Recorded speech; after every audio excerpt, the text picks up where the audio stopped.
Hi guys, so as you can tell from the title today, I'm going to be talking about my skincare routine.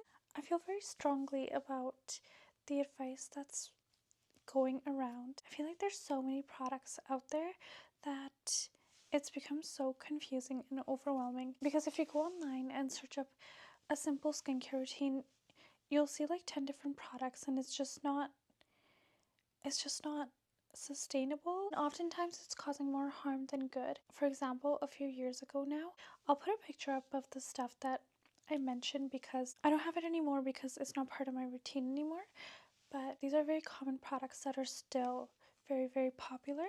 So I was using lactic acid from The Ordinary, Paula's Choice AHA, BHA, and niacinamide. So those are the three actives in my routine that I was using a lot. I wasn't using the lactic acid every single day, but I was using the AHA, BHA every single day because that's what was recommended. And then it caused my skin to break out really bad. And when I started getting those breakouts, I started freaking out and buying even more skincare products to try and help my skin, but it backfired and caused my skincare barrier to become very weak and caused even more breakouts. So after that, I just stopped everything and went back to the basics. And she was an aesthetic nurse, and she recommended that I use tretinoin.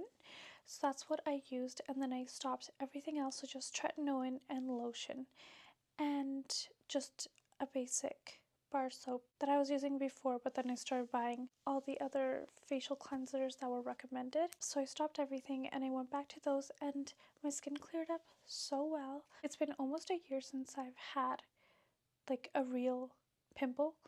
I'm just so happy at where my skin's at right now. I do have normal to dry skin, and for me the biggest thing I'm trying to incorporate is moisture into my routine.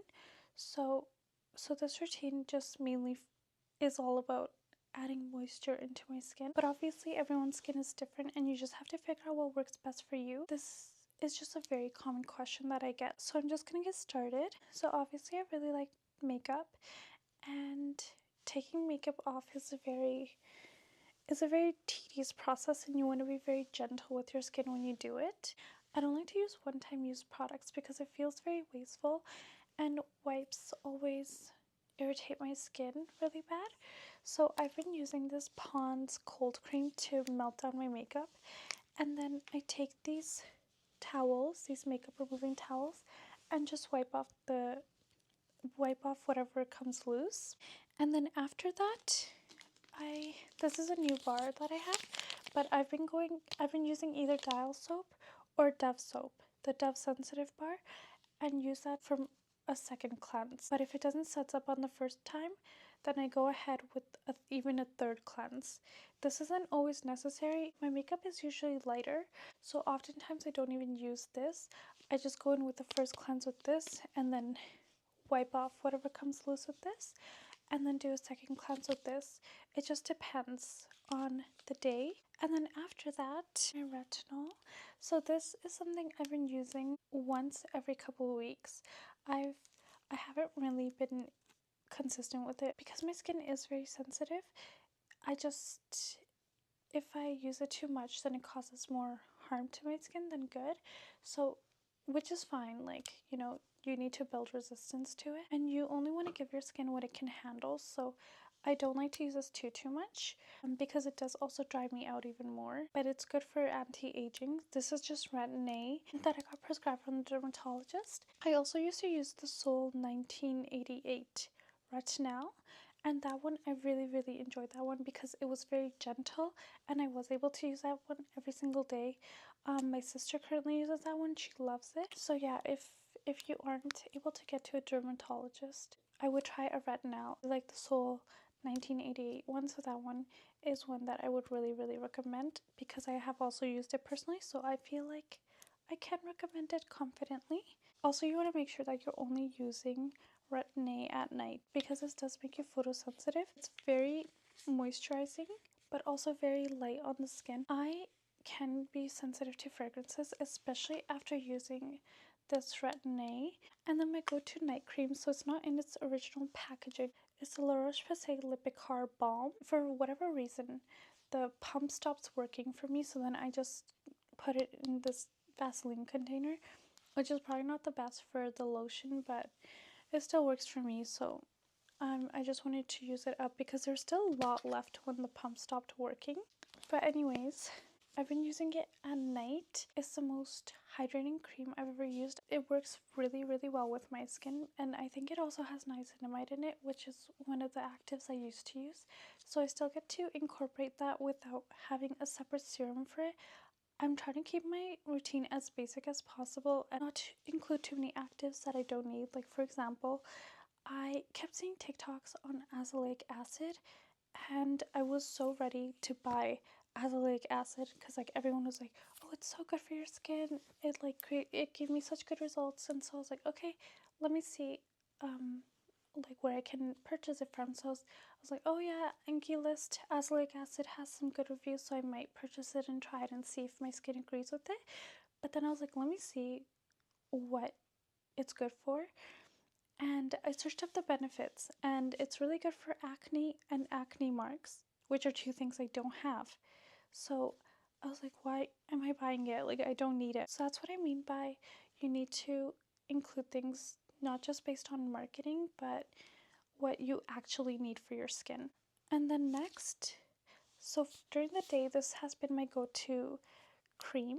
This is the Pond's Dry Skin Cream. I'm able to handle this after using the Retin-A, but if I use this too much, then it makes me more sensitive to the fragrance in this. So that's why I have to be careful with the balance, because then I will get dry flakes and stuff, and I don't want that. And also during the day, my go-to sunscreen these days has been this Biore sunscreen.